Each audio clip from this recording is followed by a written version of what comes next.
Bonjour, bienvenue dans la série sur l'électrodynamique classique. Nous allons voir la résolution de problèmes à l'aide de fonctions de Green développées en coordonnées sphériques. Alors, lorsque les valeurs du potentiel sont définies sur la surface frontière, la solution générale de l'équation de Poisson est phi de x est égal à 1 sur 4 pi epsilon 0 fois l'intégrale sur le volume de rho x'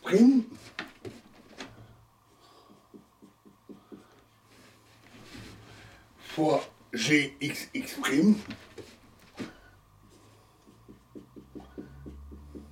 dx' moins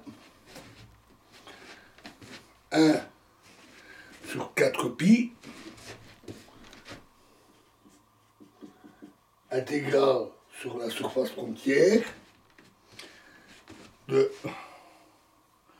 phi x'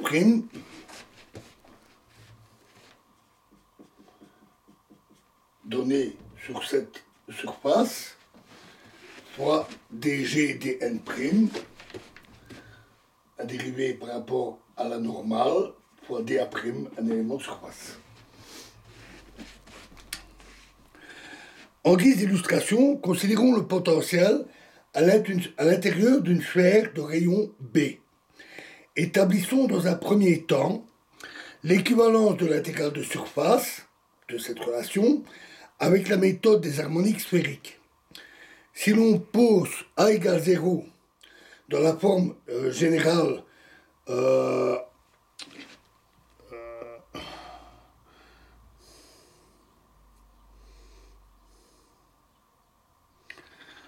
la forme générale de la fonction de Green, nous avons vu à la fin de la vidéo précédente, la dérivée normale de la fonction de Green, calculée en R' égale B, c'est écrit dg sur dn' égale dg sur dr' en R' égale B est égal à moins 4 pi sur b carré fois les sommes sur Lm de R sur B exposant L fois Y star Lm θ' phi prime Y Lm θ phi.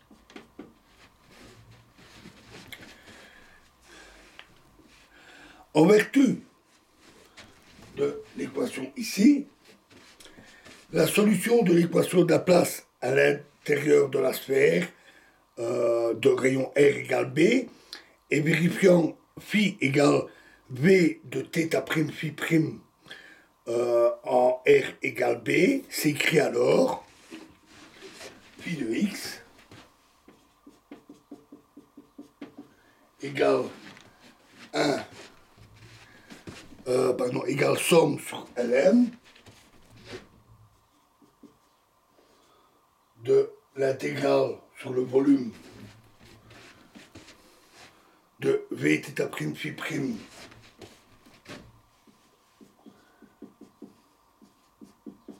fois Y star Lm θ' phi prime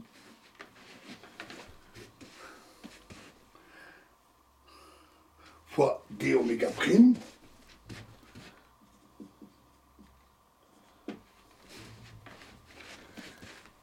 fois R sur B, exposant L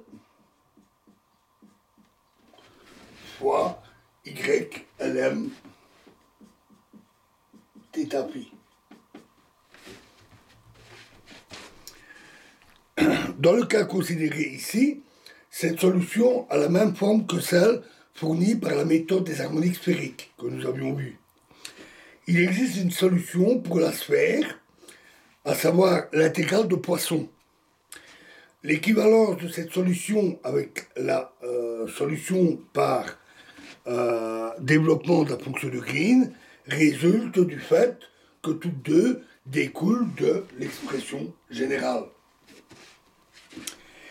Il suffit de considérer les problèmes dans lesquels le potentiel s'annule sur les surfaces frontières.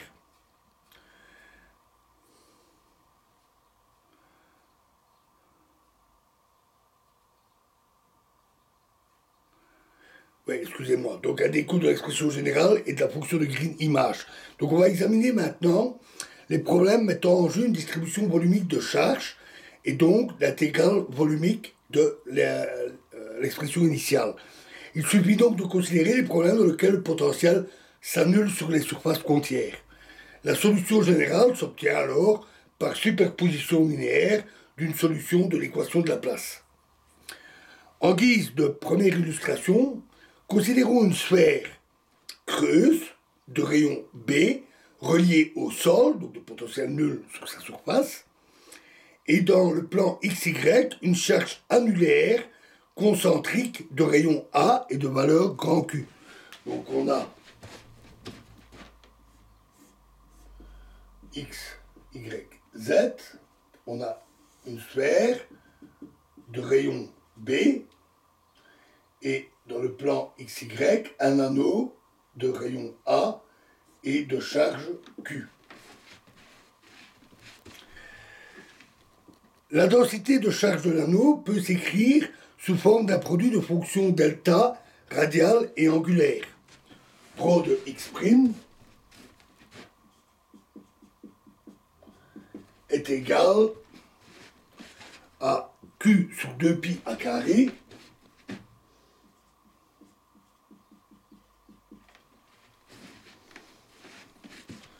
fois delta R' moins A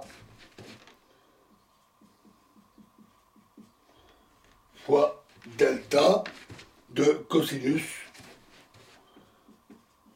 θ'.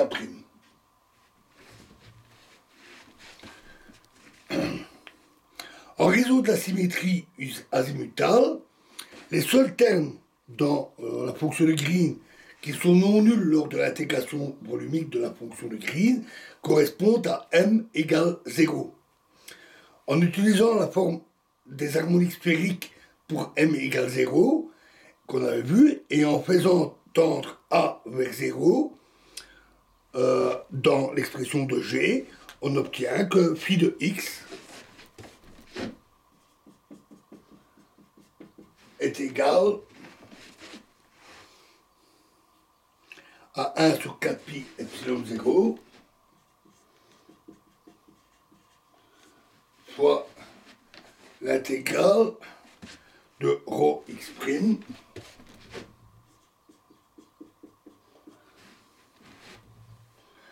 gxx' dx' qui est égal à q sur 4pi epsilon 0, le grand Q sur 4pi epsilon 0, fois la somme de n égale 0 sur l'infini, fois PL de 0, fois R' inférieur, fois 1 sur R supérieur exposant L plus 1, moins R' supérieur divisé par B exposant 2L plus 1 fois PL cos θ. Donc on a exprimé les harmoniques sphériques avec m égale 0 en fonction du polynôme de Legendre. Où maintenant R inférieur et supérieur sont la plus petite et la plus grande des deux variables R et A. Alors, les relations pour les polynômes de Legendre, P, c'est pour n égale 0 jusqu'à l'infini, P, n, 2n plus 1 de 0 égale 0, et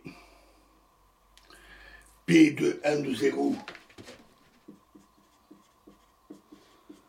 est égal à moins 1 exposant n,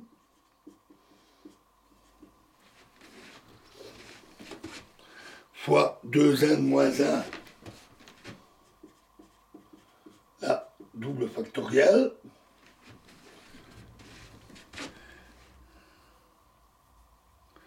divisé par 2n, 2 exposant n, n factoriel.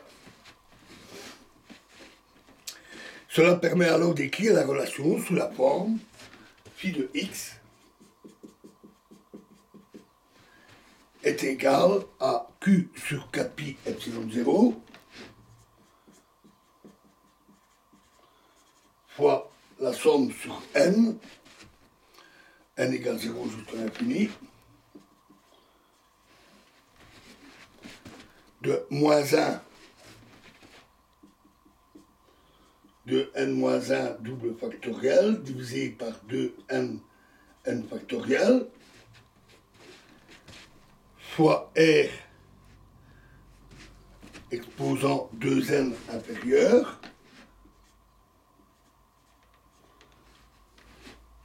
fois 1 sur r exposant 2n plus 1 supérieur moins r supérieur exposant 2n divisé par b exposant 4n plus 1 fois p2n de cos θ.